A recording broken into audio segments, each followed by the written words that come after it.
മാറാം ഞാൻ പാന്റ് എടുത്തിട്ട്. ഓ കൊള്ളാശാനെ. ഈ ബുദ്ധി കല്യാണത്തിന് തോന്നില്ലല്ലോ ഭഗവാനെ.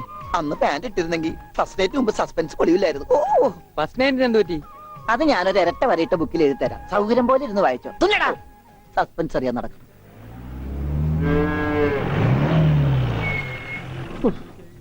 ഇതിനൊരു സിബ് പിടിപ്പിച്ചിട്ട് വരാം. വേഗം വരണം. വരമുട്ടാതെ കൃഷ്ണൻകുട്ടിയെ ഇതിന്റെ കൈ ഒന്ന് തുന്നിയ വേഗം. എന്ത് പറ്റി? അതിർത്തി തർക്കം. ഞാൻ എന്റെ തറവാട്ടിലെ അവകാശം ചെന്നേ വിധിയായി വലിയായി ഒടുവിൽ ഇങ്ങനെയൊക്കെ. അയ്യോ അത് തീർന്നില്ലേ? എവിടെ തീരാൻ? ഇതാണ് ഞങ്ങളുടെ മൊത്തം പറമ്പ്. 48 സെന്റ് ചില്ലുവാനം. ചില്ലാനെന്ന് ചില്ലുവാനം വെച്ചാൽ 6 ലിങ്സ് വരും. ഇതാണ് കിഴക്കേ അതിരി. നമ്മുടെ ബാലഞ്ചന്റെ വീടിന്റെ. അതെ. അതിലേ ഒരു 20 സെന്റ് സ്ഥലം ഇങ്ങനെ അമ്മനെ പറ്റി ചേട്ടന്മാരെ എഴുതി വാങ്ങിച്ചു. വില്ലന്മാരെ. പിന്നെ ഈ കാണുന്ന 16 സെന്റ് സ്ഥലം അച്ഛന്റെ 16 നടത്താൻ വിറ്റ് തുളച്ചി. പിന്നെ ഈ 18 സെന്റ് സ്ഥലം മൂത്ത പെങ്ങളുടെ കല്യാണത്തിന് അമ്മയെ മുറിച്ചു വെച്ചു. അത് പെങ്ങളുടെ കല്യാണത്തിനല്ലേടോ? അവിടെ എടുത്തേ. അത് കേസിൽ കിടന്ന പറമ്പാണ്. അതെ, ഇനി ഞാനും 2 പെങ്ങന്മാരുണ്ടേ. പെങ്ങന്മാർ ഇനിയുണ്ടോ? തന്റെ പെങ്ങന്മാരെന്താണ് പറമ്പ് നിറഞ്ഞു നിൽക്കണ?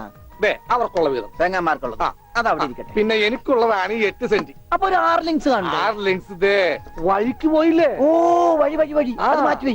ബാക്കി 8 സെന്റിൽ തനിക്കൊരു വീട് വെച്ചൂടെ? എങ്ങനെ വീട് വെക്കാൻ? അതെന്താ? എന്തേത്? കുളം 6 സെന്റ് കുളം അല്ലേ?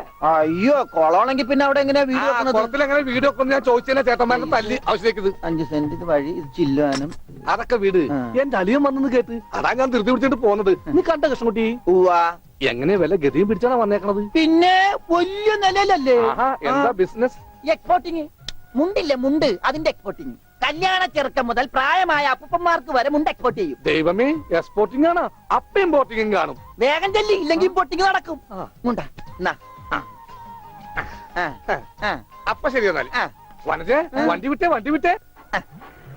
ഒരാളെ ഒരു അപകടത്തിലേക്ക് പറഞ്ഞുവിടുമ്പോ എന്തൊരു മനസമാധാനം എന്നറിയാമോ? ഈ അതിർത്തി തർക്കം വന്നാലുള്ള കുഴപ്പമിതാ. ഈ കുളത്തിൽ എങ്ങനെ അവൻ വീട് വെക്കണത്? ദൈവമേ, പോലീസുകാരന്റെ തുണിയിലാണോ വീതം വെച്ച് കളിച്ചത്? ഓമനക്കുട്ട